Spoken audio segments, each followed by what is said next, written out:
umuman tanolmay turib oladigan bolalar bo'ladi, bilasizlarmi? Non ursin degan so'zni ambassadorlar, Xudo haqqi degan so'zni mana shu 5-dan ishlatishni boshlagan bolalar borda.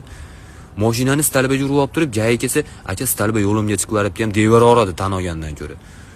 Shu o'lib olarmikin tan olsa deyman, mana dadasi cho'ntagida sigaret topib olyapti. "Mol senikimi?" deyapti. "Yo'q, bittachi urushib ketuvdi, cho'ntagimga solib qo'yib turuvdi, dada. Non ursin, meniki emas", deyapti.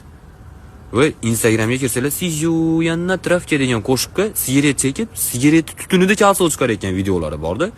Ammo tan olish yo'q. "Puling bormi desiz?" "Pulim yo'q" deydi. "Pes olib ketayotishni pulim yo'q" deydi. Yer yuzida kasallikni aytib qo'ygan, unga ta'sir qilmaydi.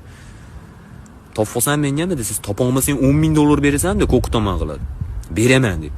"Ber deb turib topib olasiz, oshni non ursin, ayam ukam og'riyapti, ukamga paracetamolga chiqargan" deydi. Va it aldamagin 500 dollarga qanaqa paracetamol olasan, ukangning ismini yozdirib olib bormoqchimisan paracetamol ustiga? Jin